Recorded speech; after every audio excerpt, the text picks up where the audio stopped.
Bapak Ibu Saudara-saudari terkasih, kita bertemu lagi pada acara renungan mingguan kita. Pada hari ini saya mengajak kita semua untuk merenungkan secara khusus Hari Raya Bunda Maria, Bunda Allah. Mari kita membuka hati untuk mendengarkan dan merenungkan sabda Tuhan dari Injil Lukas bab 6 ayat 16 sampai 21. Mereka mendapati Maria, Yusuf dan si bayi. Pada hari ke-8 ia diberi nama Yesus. Setelah mendengar berita kelahiran penyelamat dunia, para gembala cepat-cepat berangkat ke Betlehem dan mendapati Maria dan Yusuf serta bayi yang terbaring di dalam palungan. Ketika melihat bayi itu, para gembala memberitahukan apa yang telah dikatakan kepada mereka tentang anak itu. Dan semua orang yang mendengarkannya heran tentang apa yang dikatakan gembala-gembala itu. Tetapi Maria menyimpan segala perkara itu di dalam hati dan merenungkannya. Maka kembalilah gembala-gembala itu sambil memuji dan memuliakan Allah karena segala sesuatu yang mereka dengar dan mereka lihat, semuanya sesuai dengan apa yang telah dikatakan kepada mereka. Ketika genap 8 hari umurnya, anak itu disunatkan dan ia diberi nama Yesus, yaitu nama yang disebut oleh malaikat sebelum ia dikandung ibunya.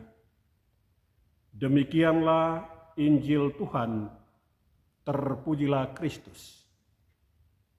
Bapak Ibu Saudara-saudari terkasih, selamat tahun baru 2025 untuk kita semua, baik yang dekat maupun yang jauh di seberang sana. Kita mengawali tahun baru ini dengan merayakan Hari Raya Santa Maria Bunda Allah. Pada hari pertama dalam tahun ini, kita saling menyapa dan memberi salam seorang kepada yang lain, dengan harapan agar hidup kita di tahun yang baru ini akan menjadi lebih baik dari tahun-tahun kemarin. Kita saling bersalaman dengan harapan bahwa tahun yang baru ini akan membawa perubahan bagi hidup kita. Selain itu, masing-masing kita mempunyai harapan, keinginan atau impian yang baru di tahun yang baru ini.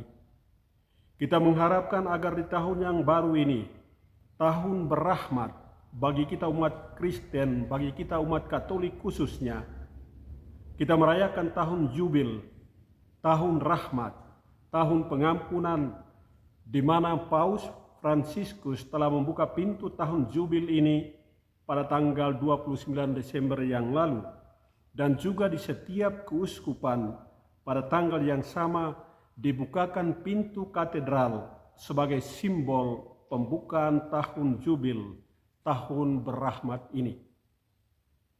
Kita semua menginginkan agar pada tahun yang baru ini kita bisa hidup lebih baik, lebih berdamai dengan sesama, lebih saling mencintai dan mengasihi, lebih solider dengan yang lain, terutama dengan mereka yang miskin, yang sakit dan menderita, yang terpinggirkan, dan lain sebagainya. Namun saya menganjurkan agar kita jangan terlalu banyak bermimpi dan mengumpat janji kita di hadapan Tuhan dan sesama. Jangan terlalu banyak memberi janji palsu, karena sudah banyak kali kita mendengar janji-janji yang diucapkan, namun dalam kenyataannya hanya sedikit orang yang memenuhi janji mereka. Mengapa kita tidak melaksanakan atau mewujudkan janji kita itu? Mengapa kita tidak berubah? Rahasianya atau rahasia perubahan tidak terletak pada diri manusia, tidak terletak pada diri kita, tetapi pada Allah. Hanya Allah yang bisa membuat perubahan atau mengubah hidup manusia jika manusia mengizinkannya dan memberikan diri untuk diubah oleh Allah. Tahun yang baru akan membawa berkat apabila kita hidup dalam Tuhan. Tahun yang baru akan menjadi lebih baik jika kita terbuka terhadap semua, terhadap seluruh situasi hidup kita. Bapak, Ibu, saudara-saudari yang terkasih, pada hari ini kita merayakan pesta Bunda Maria, Bunda Allah, Bunda yang dipilih Allah untuk menjadi ibu dari anak tunggalnya. Dan pada tahun yang baru ini, tahun yang berrahmat ini, kita mengucapkan salam satu terhadap yang lain dengan mengharapkan agar pada tahun yang baru ini kita bisa hidup lebih baik dari hari-hari sebelumnya. Di dalam kalender yang baru kita gunakan, hari pertama dalam tahun ini dan dalam bulan Januari ini, tanggal 1 ditulis dengan tinta merah. Tinta merah tidak saja sebagai tanda hari libur, tetapi lebih dari itu bagi kita orang yang beriman Katolik adalah hari pesta, di mana kita merayakan pesta Santa Maria Bunda Allah. Dalam masa Natal ini, kita melihat Maria sebagai pengantara rahmat bagi umat manusia, bukan saja pengantara rahmat bagi umat Katolik, melainkan juga bagi semua manusia yang hidup di atas muka bumi ini. Pada awal tahun ini kita berdoa bersama Maria demi kedamaian dunia, berdoa kepada Sang Pembawa Damai, Raja Damai yang baru lahir di Bethlehem, agar memenuhi hati kita dengan damainya. Dia, pembawa damai itu, telah datang dan tinggal di tengah dunia yang penuh dengan berbagai problem kehidupan. Dunia yang sedang dalam peperangan, dunia yang sedang dalam konflik, dunia yang penuh dengan kebencian dan permusuhan, kesombongan dan kerakusan. Pada hari ini kita semua berdoa bersama Maria dan bermada bersama sambil mengucapkan doa kita untuk sesama. Semoga Tuhan memberkati engkau dan melindungi engkau. Tuhan menyinari engkau dengan wajah-Nya dan memberi engkau kasih karunia. Tuhan menghadapkan wajah-Nya kepadamu dan memberikan engkau damai sejahtera. Inilah keinginan dan harapan kita di tahun yang baru ini. Saudara-saudariku yang terkasih, Maria adalah putri Israel, anak dari Sion. Dia yang telah menerima kasih karunia Allah. Dia yang telah dipenuhi oleh berkat Allah orang Israel. Ya, Allah telah melihat kesederhanaan di dalam diri hamba-Nya. Natal mengumandangkan damai bagi semua orang yang berkehendak baik. Kedamaian yang bukan datang secara tiba-tiba seperti bintang yang jatuh dari langit.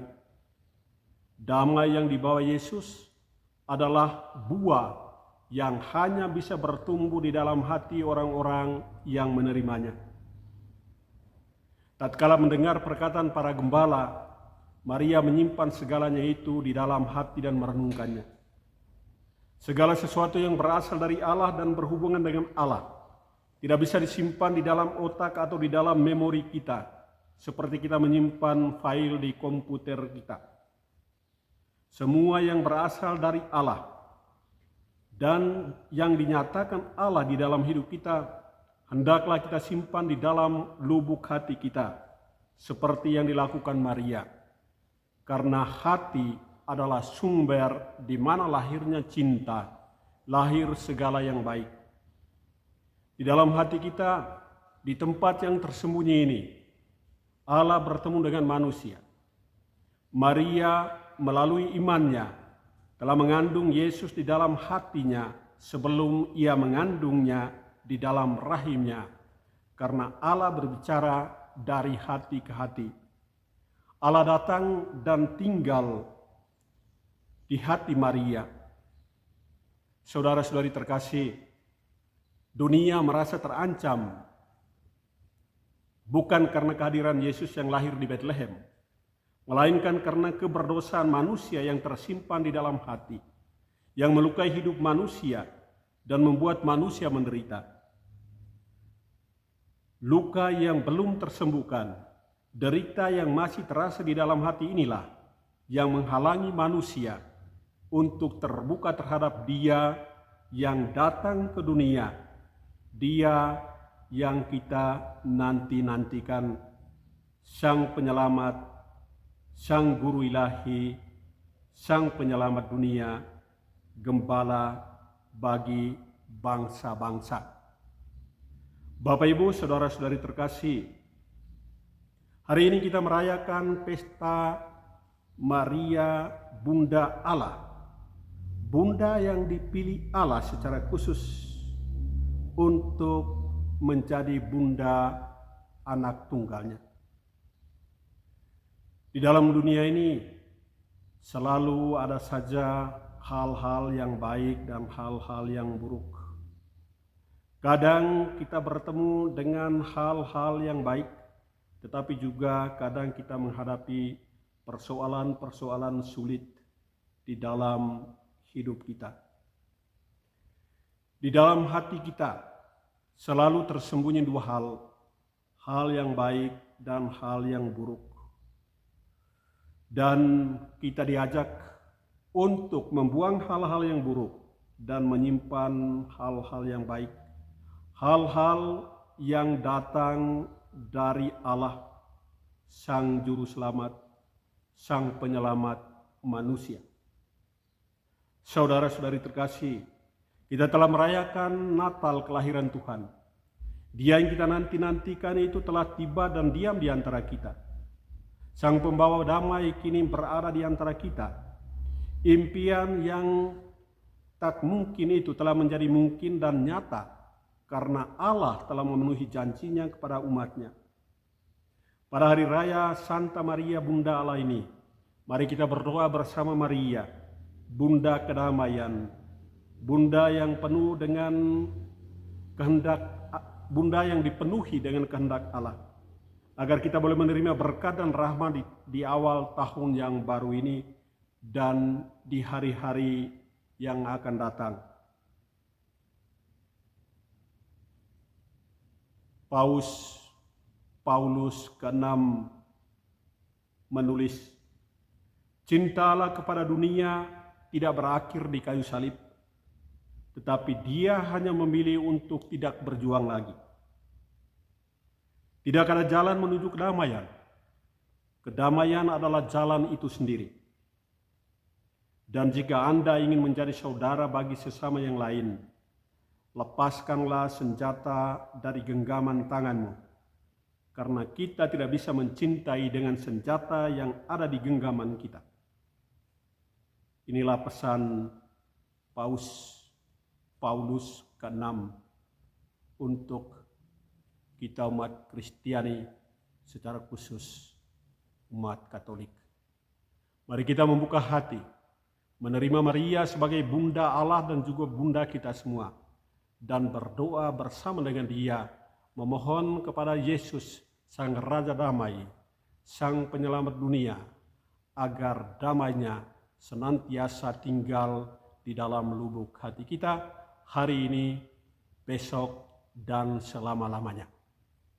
Semoga Tuhan melindungi dan memberkati kita semua pada awal tahun yang baru ini, sehingga apa yang kita harapkan dapat terwujud di dalam hari-hari hidup kita. Selamat tahun baru untuk kita semua. Tuhan memberkati.